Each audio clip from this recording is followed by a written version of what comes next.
Salut tout le monde, nous voilà sur une nouvelle vidéo. Aujourd'hui, on va voir, comme vous le voyez au niveau des titres, comment on peut redimensionner une image.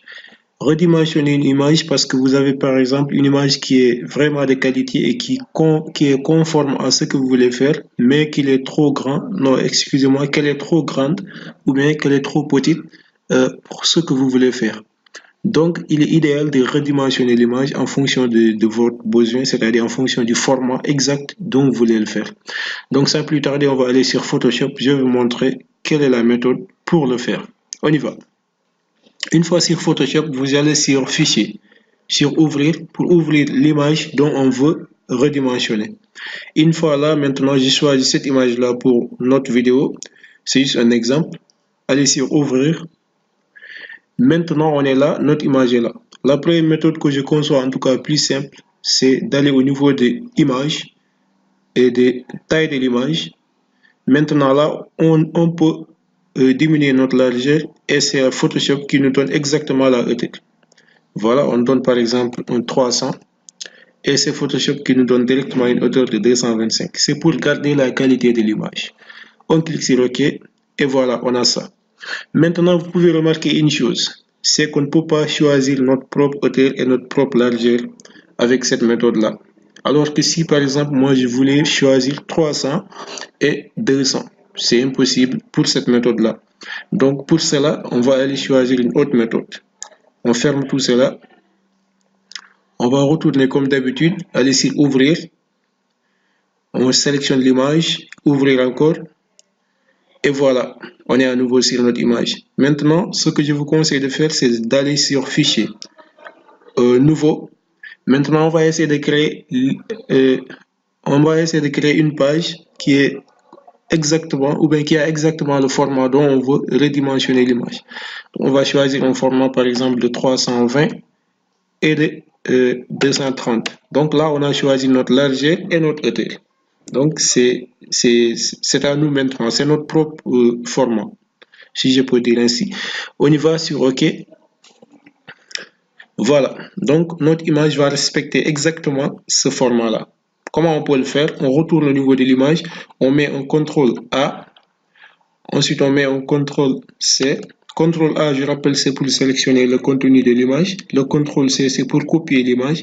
On retourne ici au niveau de notre petite page et on met un CTRL V, c'est pour coller l'image. Voilà, donc on peut remarquer ici que l'image de départ a occupé la page.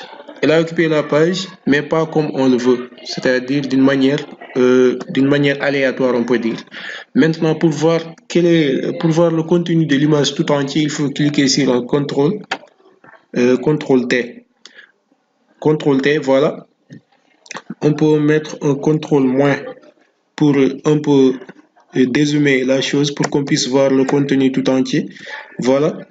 On peut voir que la partie qu'on avait réservée ne contient que cette contenu-là de l'image. Donc, qu'est-ce qu'on doit faire exactement pour que l'image soit adéquate aux parties ou bien au format que nous avons choisi? Il faut cliquer d'abord sur Shift, ensuite mettre le point de la souris juste au périphérique ou bien à l'extrémité et glisser la chose, glisser ça, glisser jusqu'ici. Maintenant, arrivé jusqu'ici, on peut par exemple zoomer. On peut zoomer pour voir exactement. Voilà. Maintenant, on peut continuer encore avec notre Shift et glissement. Donc, on glisse. Et voilà. Maintenant, arrivé ici, on va voir qu'il y a quelque part où ça ne va pas. Donc, on est obligé de retourner jusqu'à que ça couvre toute la partie. Voilà, c'est bon. Maintenant, c'est à nous de voir comment on veut le faire. Si on veut le faire de cette manière-là aussi, c'est à nous de voir. Mais en tout cas, cette méthode-là nous permet exactement d'avoir une image que l'on veut. Maintenant, après tout cela, on va cliquer sur là. Ensuite, on clique sur appliquer. Voilà, notre image est appliquée. Donc, on peut juste aller sur Fichier, Enregistrer. On enregistre notre image. Voilà, on choisit par exemple le JPEG et on clique sur Enregistrer. Voilà, c'est bon. C'était tout simplement ça, chers camarades, que je voulais vous montrer. Si la vidéo vous a plu, n'hésitez pas à vous abonner sur la chaîne si ce n'est pas encore fait, à liker la vidéo, mais aussi à partager le lien avec vos camarades et aussi d'activer la push de notification pour que vous puissiez être notifié de mes nouvelles vidéos sur Photoshop, bien sûr. Merci beaucoup, à plus tard.